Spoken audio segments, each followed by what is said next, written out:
সংগঠন নহয় যিবিলাকে কালি পৰখি যোৱা পৰখি গোটেই বিটিআৰ অঞ্চলত বিভিন্ন বড়োসকলৰ দল সংগঠনে চিঞৰি বাখৰ কৰিছিলে নিখিল বড়ো ছাত্ৰ সন্থাক মানে গালি পাৰিছিলে তাৰ বিনিময়ত আজি আমি ডেমনষ্ট্ৰেশ্যন বা প্ৰটেষ্টটো কৰিছে এইটো নহয় নিখিল বড়ো ছাত্ৰ সন্থাই তন্নকৈ বিচাৰ কৰাৰ পিছত আজি গম পালো যে জংচাৰ মোছাহাৰী আৰু জনক কুমাৰ ব্ৰহ্ম এওঁলোকে আগতে হয় সংবিজত গ্ৰুপৰ কেডাৰ আছিলে কিন্তু আজিৰ তাৰিখত মৰা দিনৰ তাৰিখলৈকে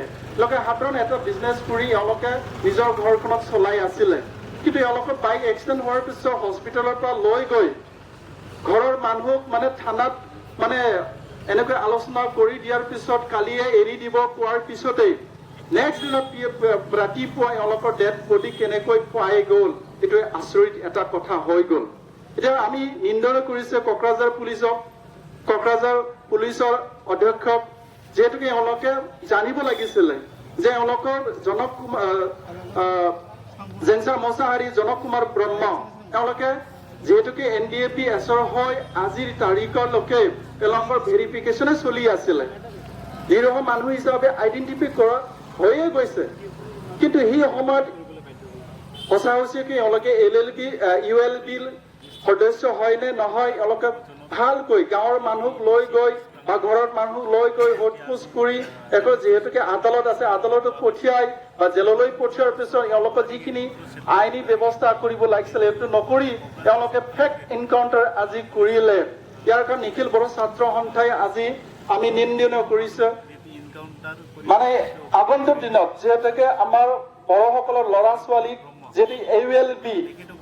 যে হাতিয়াৰ গ্ৰুপ এটা ছ'চিয়েল মিডিয়াত আহিল নিউজত আহিল তেওঁলোকৰ সদস্য বুলি যাহা তাহাকৈ ধৰি আনি মাৰপিট কৰি জেললৈ পঠিওৱাৰ পিছত কাক বা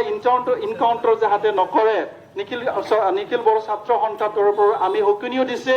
যেহেতুকে আমাৰ এই অঞ্চলত যোৱা 2020ত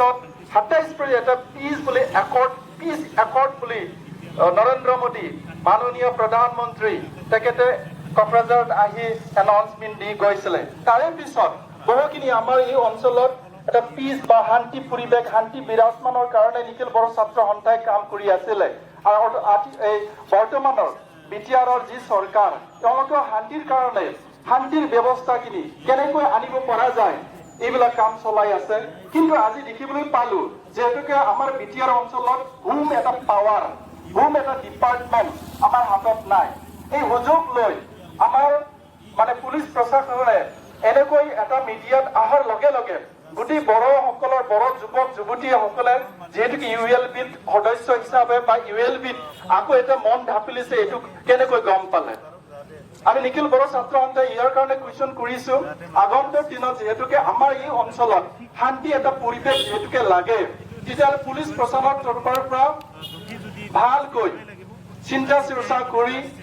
আমাৰ এই অঞ্চলৰ গোটেই জাতি জনজাতি বিভিন্ন জাতিসকলৰ মাজত এটা শান্তি বিৰাজমান যদি কৰিব লাগে তেতিয়াহ'লে পুলিচ প্ৰশাসনৰ পৰা মানে আগতীয়াকৈ ভাল এটা পিচ ইনিচিয়েটিভ ল'বলৈ কাৰণে মই আহ্বান জনাইছো আৰু আহি থকা দিনবোৰত যেহেতুকে আমাৰ এই অঞ্চলত যদি শান্তি যদি কৰিবলৈ বিচাৰে তেতিয়া চৰকাৰ তৰফৰ পৰা আগবাঢ়ি আহিব লাগিব নহ'লে আমি এতিয়া সঁচা সঁচিকৈ ভাবিবলৈ এটা পৰিৱেশ আহি গ'ল যে ULB এই সংগঠনটো সঁচা সঁচিকৈ বন্দুকধাৰী বা অস্ত্ৰধাৰী সংগঠন হয় নে নহয় এইটো চৰকাৰী ষড়যন্ত্ৰ হ'ব পাৰে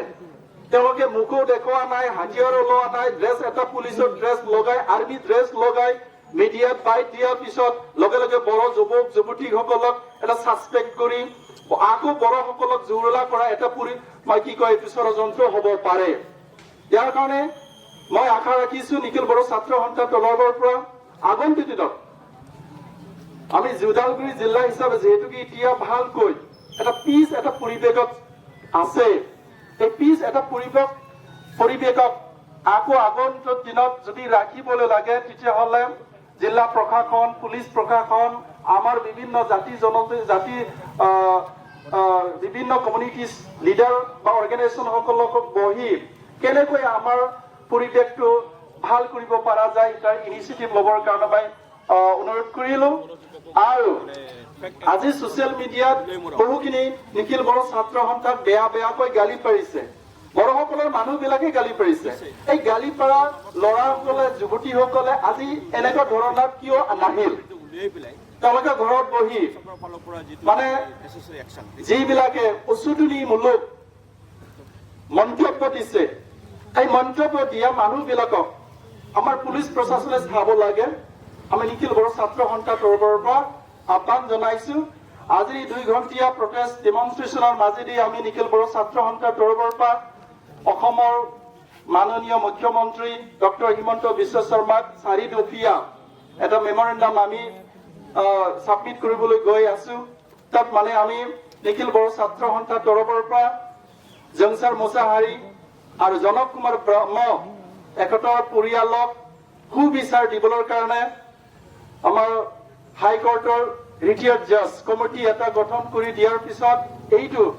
এটা সুবিচাৰ কৰি দিয়াৰ কাৰণে আমি মেমৰেণ্ডামৰ এটা পইণ্ট হিচাপে দিয়া হৈছে। আৰু আগন্তুক দিনত এই অঞ্চলত বা অসমত বসবাস কৰা বড়োসকলক যিহেতুকে ছেফটি এণ্ড ছিকিউৰিটি বজাই ৰাখিবৰ কাৰণে পুলিচ প্ৰশাসনক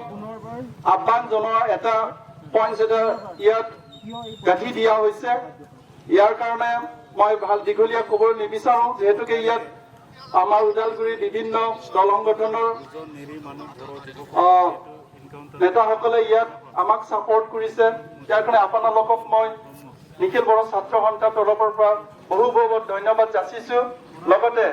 আমাৰ ওদালগুৰি জিলাৰ বড়ো সাহিত্য সভাৰ মাননীয় সভাপতি, মাননীয় সম্পাদক, মাননীয় এডভাইজাৰ, UPPLৰ মাননীয় সভাপতি, UPPLৰ গোটেই বিষয়ববীয়া আপোনালোকক ধন্যবাদ জ্ঞাপন কৰি আমাৰ ওদালগুৰি জিলাৰ বহু স্কুল কলেজৰ পৰা অহা ইয়াত অংশগ্ৰহণ কৰা ছাত্ৰ ছাত্ৰী ভাই ভনীসকলক ধন্যবাদ জ্ঞাপন কৰি আমাৰ বিভিন্ন আঞ্চলিক দলৰ পৰা উপস্থিত হোৱা সভাপতি, সম্পাদক আৰু আমাৰ কৰ্মকৰ্তাসকলক মই ধন্যবাদ জ্ঞাপন কৰি আজি মই চুমৰ বাৰ্তাখিনি ইয়াতে সামৰিলোঁ। আৰু আগন্তুক দিনত শান্তি এটা বিৰাজমান যাতে আমাৰ BTR অঞ্চলত যাতে হয় তাকে কামনা কৰি মই মোৰ নিজৰ বক্তব্যখিনি সামৰিলোঁ। ধন্যবাদ।